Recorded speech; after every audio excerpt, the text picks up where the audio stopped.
how will chatbot apps work with our media, and how will it change things? It says dark but legal, LOL.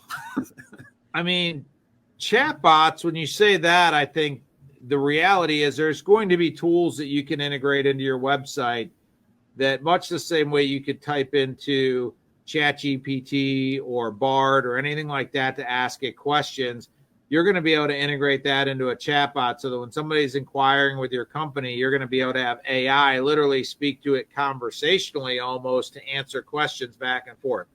So it's a totally next level of chatbots. Chatbots are very, you literally have to script out a chatbot, tell it exactly what you want it to say and things like that.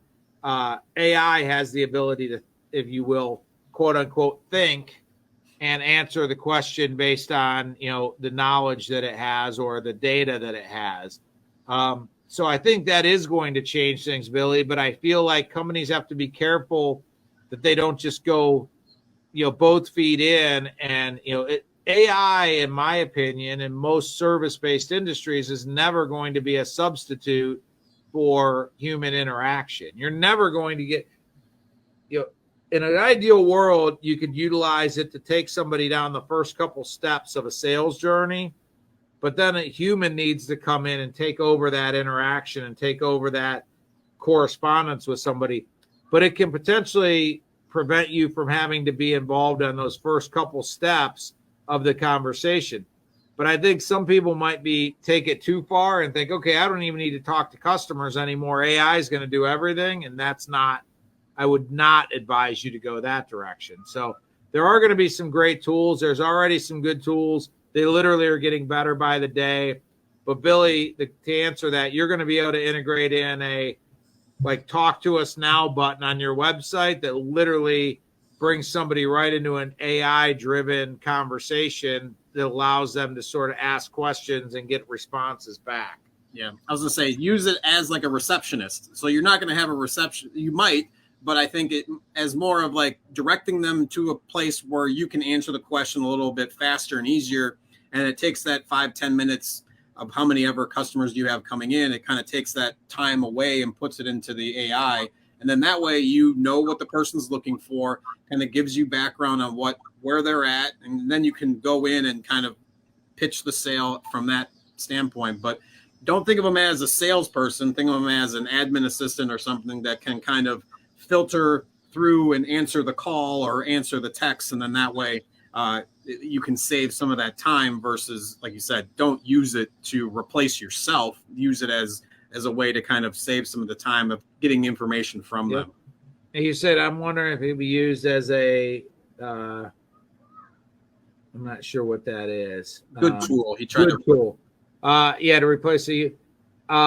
It could be definitely used as a good tool. I think that AI is exactly that. I mean, there's going to be AI right now. You should be playing around with it, learning more about it, because there's going to be some great tools that come out.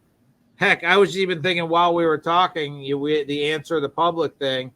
I haven't tried this yet, but you may be able to go into ChatGPT and say, tell me the top key phrases and keywords, searched keywords or key phrases around window tinting in Chicago, Illinois.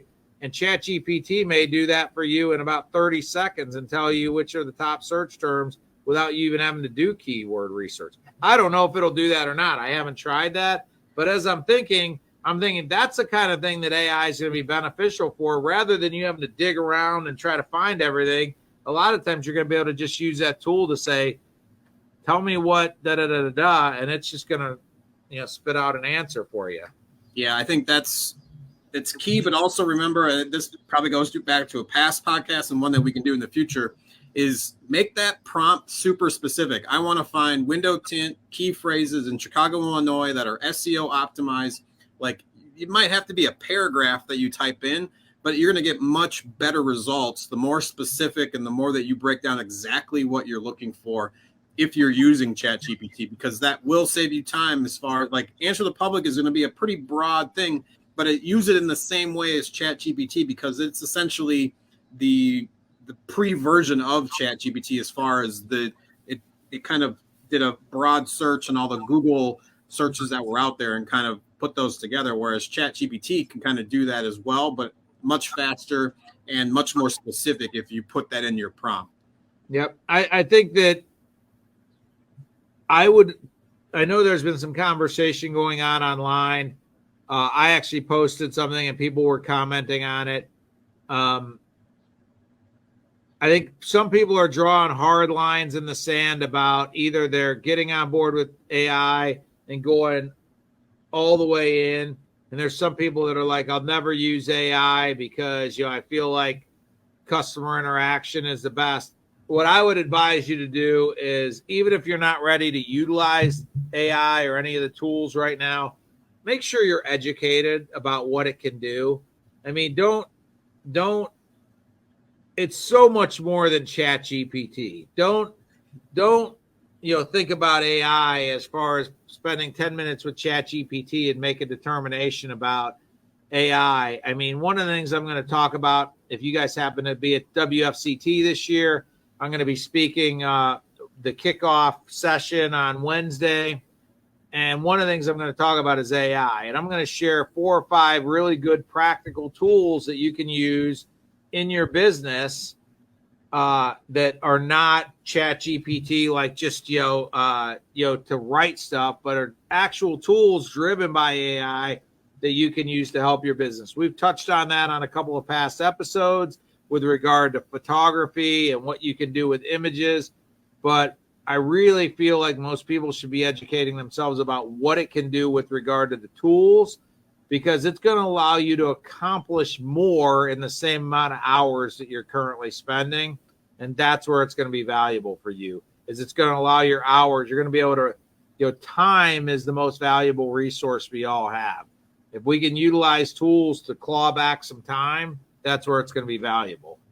No, exactly. I think everybody, you're going to have decisions to make. I think AI is not going away, whether it's your competitors using it. Like you said, educate yourself. So at least if it's something that you're not going to use, how other people are using it. So, and I think that will just help figure out ways for everybody. And this thing is going to evolve. And ChatGPT is going to be way behind us in 2 years. So it's going to be a whole new version. There's already GPT-4.